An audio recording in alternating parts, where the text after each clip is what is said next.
Hey guys, Dreader here. It's November the 17th. What's silver at today? Silver's just come up to about 26.20. So we've seen about over a dollar increase over the last 24 hours, which is nice to see. Anyways, I was at my dealer today and I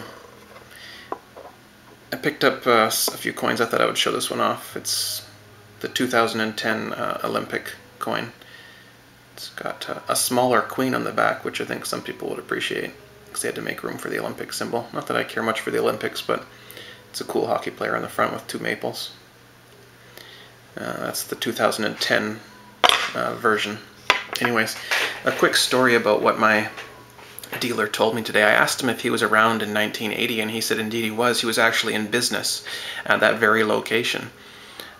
So he kind of took me through a bit of a history lesson in what happened here in Vancouver anyways during the 1980s when the Hunt brothers cornered the market and drove prices up. His take on the Hunt brothers was that they were very rich and very powerful, and they did a lot of smart things, but they screwed up. He says that they overextended themselves, and some other large investors were able to come in just at the right point and take some opposing positions, and that just caused things to topple, and silver went from $50 to $6 within a few months, he said. But on the build up from very low levels all the way to $50, he was there in business through the entire thing, and he was dealing in silver back then as well. And I guess they didn't have maples or eagles back then, did they, back in 1980? But they would have had mostly bars and junk silver and other forms of bullion back then. But he says that there was a lineup out the door of his store and down the block, and the other stores in the region were just doing regular amounts of business, you know, the odd person coming and going. But he, for months on end, he said, had a lineup around the block as soon as he came into work and all the way until he left that day.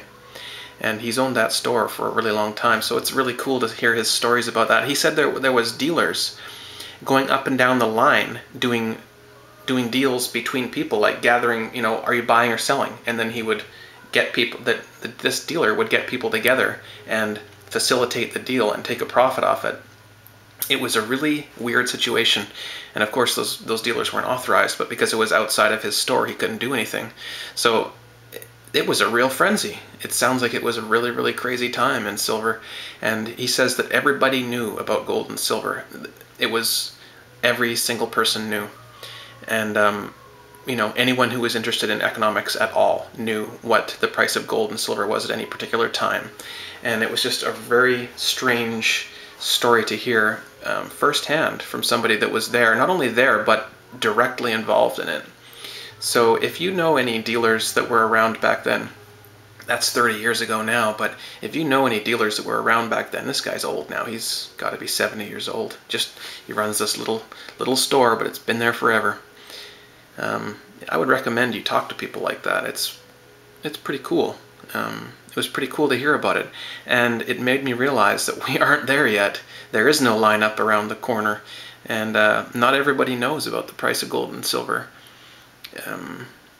Well, those of us who watch this channel do, but the average person does not know and is not investing in gold and silver. And the lineups just aren't there like they were in 1980. So, and I asked him what the difference between the two was, and he says this feels kind of like it did in 1979, or during the build-up phase. But he says the difference this time is supply. The supply at this stage, here we are only at $25, so at the corresponding part of the bull market back then, we wouldn't be he says we wouldn't have been experiencing shortages at this point. He says that the mint there's now a 2-month wait from the Royal Canadian Mint before he can get anything in. It doesn't come directly to him.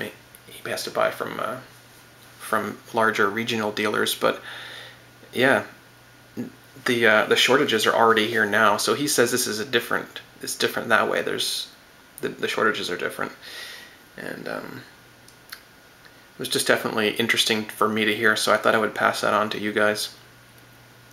One other thing, I got this in the mail today. It is a $10 coin. Very simple on this side, just a hawk or something, and $10. And on this side it's quite an attractive coin. Singapore, 1974, $10 coin. And then it has some symbols I don't recognize. And a coat of arms of sorts. This was sent to me by a customer of mine who wanted to give a gift back, I guess. So thank you very much to him for sending me that. If anyone knows any details of this coin, it's obviously it's quite clearly silver, but I don't know anything about the coin, the purity, or anything. I can't find this coin anywhere online. There is a proof online on eBay for $200, but this is not a proof. So it would just be interesting to see what the silver content is. It's probably 0.8 or so. Silver, 80% silver. I'm not sure. So let me know if you know. And that's it for now. Talk to you soon. One more thing. I'm just noticing silver's gone up past 26.40 now, so silver's had quite the evening. Anyways, I get asked about these every day. When are you going to have the sativas again? When can we buy these sativas again? And I have 9 in stock now, so I'll put a link to the website down below. I'm going to have 9 sativas. Maximum per order is 1, unfortunately. I just can't get these things in numbers that I would like to. This is going to be available only to Canada. If you're in the US, I'll put a link down below where you can buy it directly. It's cheaper, it's easier. Just go directly to the website that I'm importing these from. But if you are in Canada, these will be available. There is 9 only, and I don't expect them to last very long. Okay guys, that's it. I'm going to upload this and talk to you soon.